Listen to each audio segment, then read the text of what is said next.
السلام علیکم، کیسے ہو آپ سب لوگ؟ امید کرتی ہوں آپ سب ٹھیک ہوں گے، خیریت سے ہوں گے۔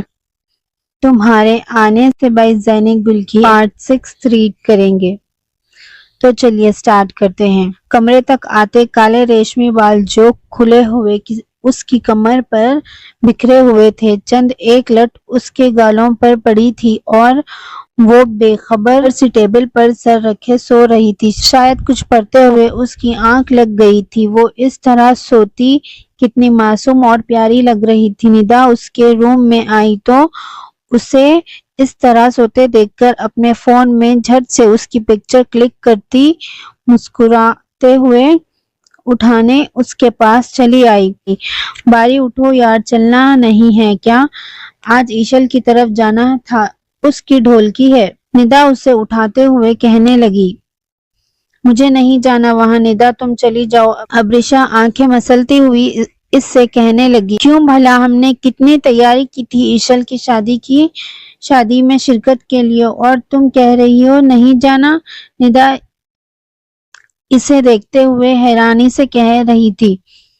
شادی والے دن چلی جاؤں گی، پر ابھی نہیں جانا مجھے۔ وہ اٹھ کر واش روم کی طرف جاتے کہنے لگی۔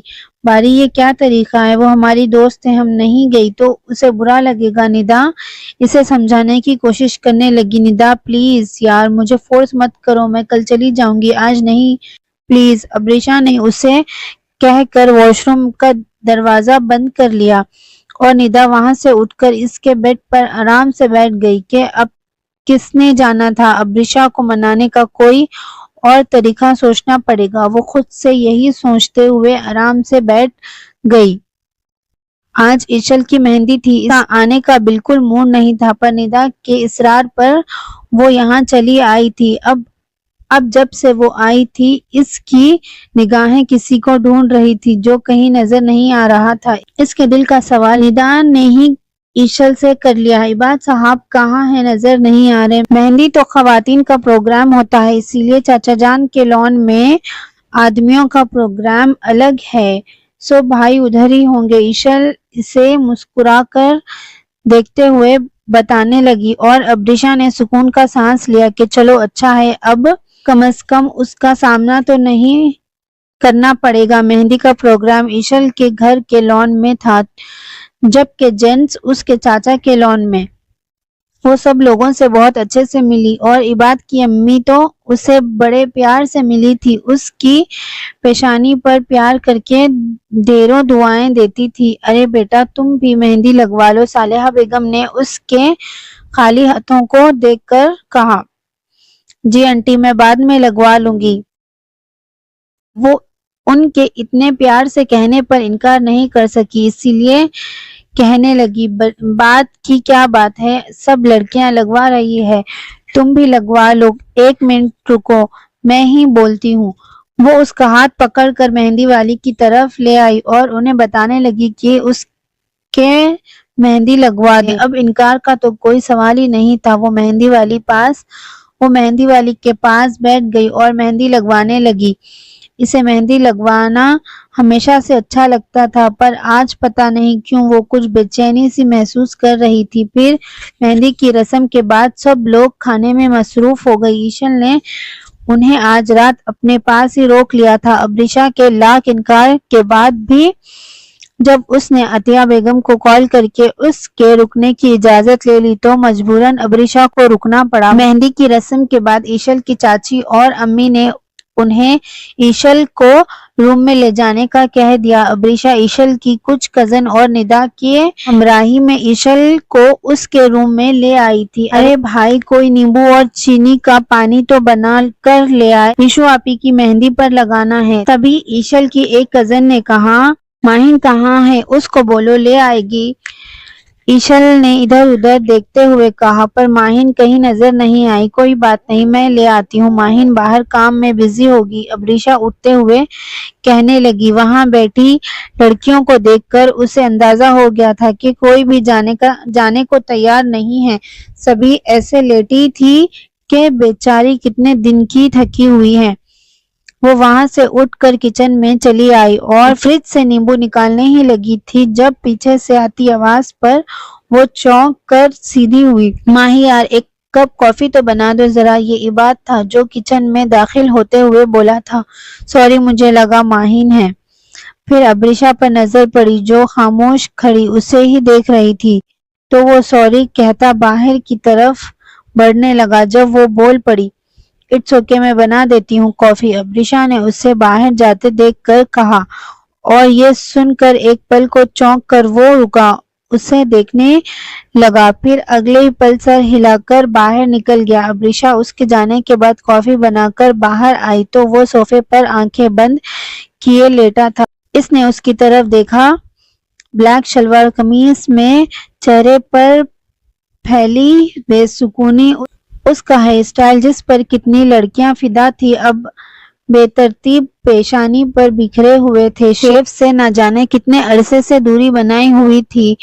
بڑی ہوئی شیو اس بات کا ثبوت تھی تمہاری فضول ضد اور انا نے اس شخص کو اس حال تک پہنچا دیا ہے۔ اس کے اندر کوئی بولا تھا، نہیں، میری ذات کسی کے لیے دکھ کا سبب نہیں بن سکتی۔ وہ کچھ گھبرائی ہوئی اپنے اندر کی آواز کو دباتے ہوئے خود سے مخاطب ہوئی، پھر کافی ٹیبل پر رکھتے ہوئے گھبراہٹ میں اس کے ہاتھ میں پکڑی ٹرے وہاں رکھے گلاس سے ٹکرائی، اور اس ہلکی سی آواز پر ابریشا نے گھبرا کر عباد کی طرف دیکھا جو اس شور سے آنکھیں کھولے اسے ہی دیکھ رہا تھا۔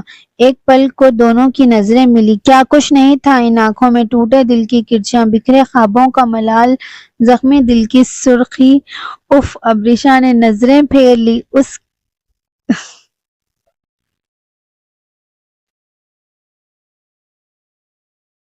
اس کے اپنے اندر عجیب جنگ چھڑ گئی تھی جس سے بچنے کے لیے اس نے وہاں سے جانے کے لیے قدم بڑھا دیے۔ کسی سے اتنی بھی کیا بے رخی کہ سامنے والا مرنے کی چاہ میں جیے چلا جائے۔ اس کی گمبھیر اور سنجیدہ آواز اس کے کانوں میں ٹکرائی۔ اس وقت اس کو خود میں ہمت نہیں پا رہی تھی اس کا سامنا کرنے کی، اس لیے بنا رکے وہاں سے چلی آئی۔ اس کی پیشانی پسینے سے بھیگی ہوئی اور چہرے پر عجیب خوف تھا۔ خیریت تو ہے؟ کیا ہو گیا؟ کوئی بھوت ووت تو نہیں دیکھ لیا؟ ندا نے اس کی حالت دیکھ کر کہا، کچھ نہیں، میں ٹھیک ہوں، ابریشا اسے کہہ کر اپنی پیشانی صاف کرتی کمرے میں چلی آئی۔ رات بہت دیر سے اس کی آنکھ لگی تھی۔ صبح فجر کے بعد وہ گھر آ گئی تھی۔ اس کا اب وہاں رکنے کا دل نہیں چاہا تھا۔ اس کے خیالات بار بار بھٹک رہے تھے۔ ایشل اور ندا نے اسے کافی سمجھایا، روکنا چاہا، پر وہ کسی صورت نہ مانی، اور گھر آ کر وہ اپنے روم میں آتے ہوئے امی سے سر درد کا کہہ کر سونے کے لیے لیٹی تو پھر 11 بجے اس کی آنکھ کھلی تھی۔ پھر ناشتہ کر کے وہ باہر لان میں چلی آئی تھی جہاں موسم کافی اچھا ہو رہا تھا۔ ہلکی ٹھنڈی ہوا چل رہی تھی اور گلاب کے پھولوں کی خوشبو پورے لان میں پھیلی تھی۔ وہ وہیں سیڑھیوں پر بیٹھی پھولوں پر نظریں جمائے اپنے ہی خیالوں میں گم تھی۔ احساسات پر نہ جانے کیسے بوجھ تھا۔ کسی سے اتنی بھی کیا بے رخی کہ سامنے والا مرنے کی چاہ میں جیے چلا جائے۔ ایک سرگوشی اس کے اندر گونجی تھی۔ اس کے ضمیر پر ایک عجیب سا بوجھ پڑا تھا۔ اسے اس طرح دیکھ کر اس کے اندر کچھ ٹوٹا تھا۔ اس کا دل بے چین تھا۔ میں ایسی نہیں ہوں، میں نے کبھی تمہیں ایسا کچھ نہیں کہا جس سے تم مجھ سے محبت کرو، میں نے کبھی تمہیں اپنی طرف متوجہ نہیں کیا۔ اس سب کے ذمہ دار تم خود ہو، صرف تم۔